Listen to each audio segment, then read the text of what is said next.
Thank you, Ambassador Babe from Maldives, for your kind introduction. Please, let's be seated.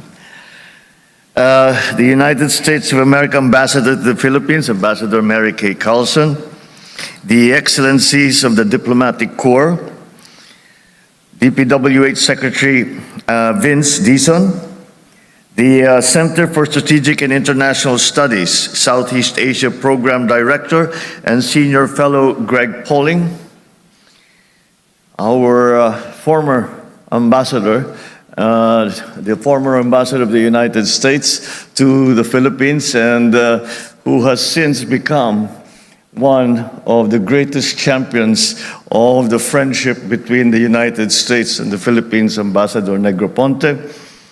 Participants, all the participants in this CSIS Manila Strategy Forum, my fellow workers in government, distinguished guests, ladies and gentlemen, good morning. It is a great pleasure to address this inaugural Manila Strategy Forum.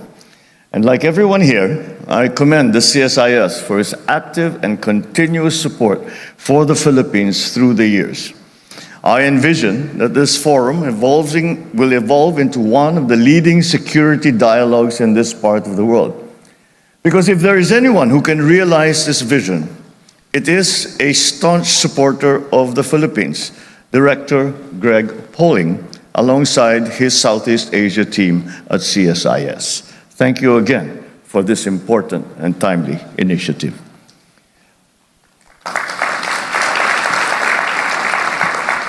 And I say timely because I continue to believe that the Indo-Pacific remains the most consequential region for the world.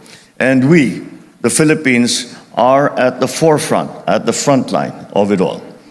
It is only fitting that key security forums are centered in this part of the world. In this light, we can see the strategic value of our relationship with the United States and its increasing significance in the region. Allow me, therefore, to speak on the Philippines-United States relations this morning. During my recent visit to Washington, I heard one word that was repeatedly used to describe these current times. That word was interesting. I think the CSIS, being based in Washington, as well as our Philippine ambassador to the United States, who's here this morning, can attest to how interesting the political landscape there is today. All of us here know and have heard the diplomatics speak, but to be more precise, these times are immensely challenging. Some may say unpredictable, bleak, but always gripping and eventful. This is true not only for the United States, but for the rest of the world as well. It was certainly a great event for me to officially meet President Donald Trump and key U.S. officials with so much at stake. Regardless, it was an honor to be the first Southeast Asian leader to meet him at the start of his second term. Now, midway into my term, having seen our cooperation with the United States reach new heights, I can say with confidence that the Philippines-United States relations remain a beacon of stability. This is true not only today, but it certainly will be true for the years to come. Together, we continue to stand firm on solid ground. It is a testament to the depth and breadth of our relationship spanning more than a century of shared history. When a major power shifts its weight, however, the effects are inevitably felt by all. These are times when the United States is rethinking its role in the world, rightfully so. It is clear, however, that alliances and partnerships remain important.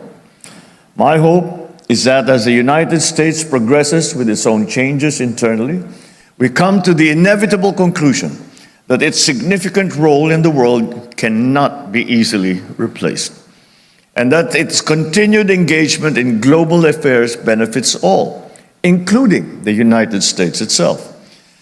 There are big changes afoot in the Indo-Pacific as a result of decades of globalization and the upward mobility of Asian societies. These positive transformations are largely derived from decades of what has been called Pax Americana and the creative forces of the American private sector, the cultural and educational reach of American institutions and its people, and the compelling vision of the American dream. But the road is turning, and I want to deliver this clear message to the United States.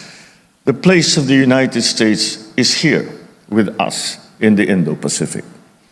It will be crucial to the free and open nature of our region that your vigor, inventiveness, and resilience, essential drivers of the great American nation, continue to play a leading role in nurturing a strong and peaceful Indo-Pacific. That being said, I would like to make 3 points to characterize Philippines-United States relations as they stand. First, the Philippines-United States alliance serves the regional interest of upholding the rule of law and maintaining peace, security, and prosperity. Secondly, our joint economic security complements our mutual defense. And third, the alliance has stood the test of time and will continue to progress in response to emerging challenges. So as we approach 75 years of our alliance with the United States through our mutual defense treaty next year, we reflect on the past years during which we have stood shoulder to shoulder against the most significant threats to international peace and to security. This we did in the defense of democracy and the rule of law. Today, the most significant threat to the peace and stability we strive for is right here in our own neighborhood, here in the Indo-Pacific region. And this is not just an opinion. It is a fact. We in the Philippines can say this with certainty because we face the threat every single day. Our government vessels and fisherfolk continue to be harassed in our own waters, and we remain on the receiving end of illegal, coercive, aggressive, and dangerous actions in the South China Sea. This September is Maritime and Archipelagic Nation Awareness Month here in the Philippines. And we strongly believe that the protection of our marine resources and heritage is underpinned by a strict adherence to the rule of law. We always thank the United States for its support in enhancing our maritime domain awareness and boosting our maritime security efforts. During U.S. Secretary of Defense Pete Hegseth's visit to Manila last March, we committed to boosting defense industrial cooperation with the United States in areas such as production of unmanned systems, energetics, ship and aircraft maintenance and repair. The Philippines continues to build its resources to be an effective partner to the United States, a significant contributor to our mutual defense. And this brings me to my second point. Strengthening our common security requires strengthening our economies. Simply put, we do not take our mature security alliance as a license to remain on autopilot, to be complacent. We are committed to pursue our growth targets and provide better opportunities for our people, ensuring that economic strength and resilience deliver the dividends for enduring stability and security. A few months ago, we signed a grant agreement with the United States Trade and Development Agency for the development of a 155-kilometer freight railway connecting key ports of Subic, Clark, Manila, and Batangas.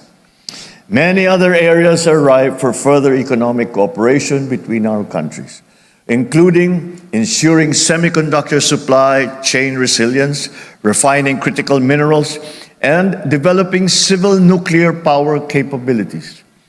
Cooperation in these areas makes sense not only economically, but also strategically in support of our shared security.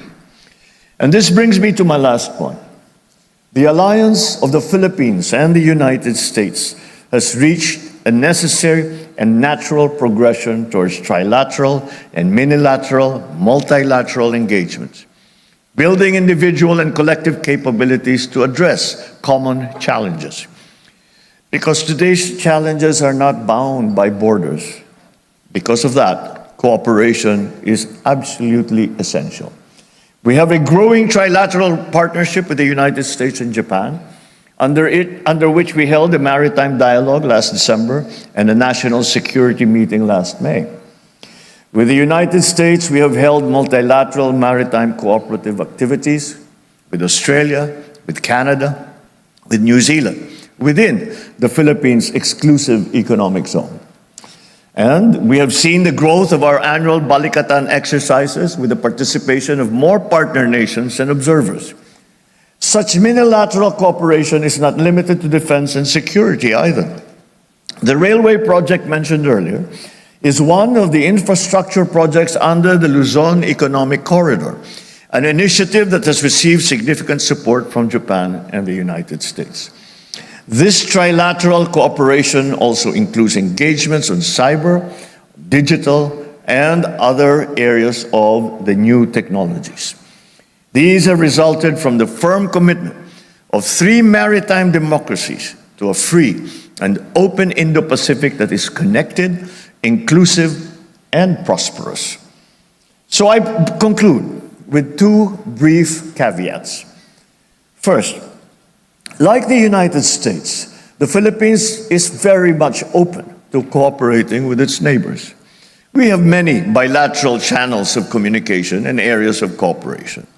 But in all of these, respect for our sovereignty, sovereign rights, and jurisdiction is and has always been and will always be non-negotiable. And second, we are aware that the United States has much on its plate, both geopolitically and economically.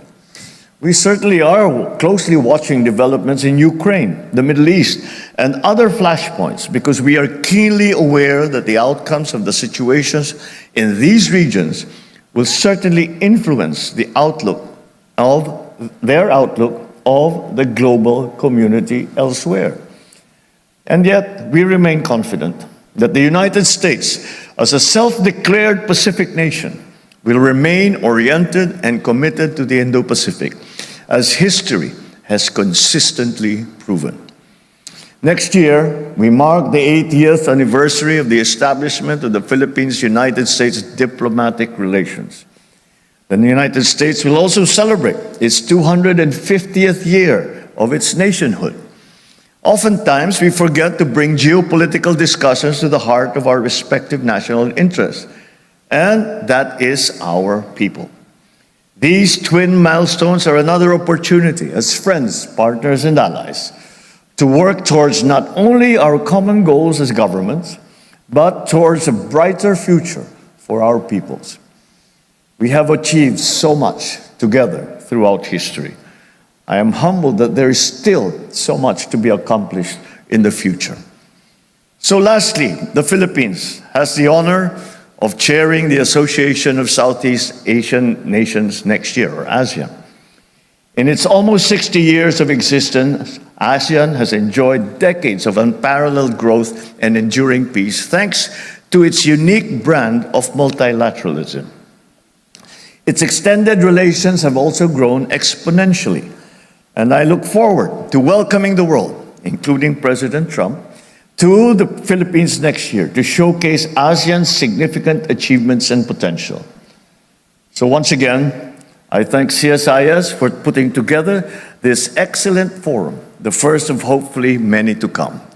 I look forward to more productive discussions that you will have today, and I'm sure that those discussions will yield many, many outputs that will help us in our aspirations to maintain the peace and stability in our region. Thank you and good morning.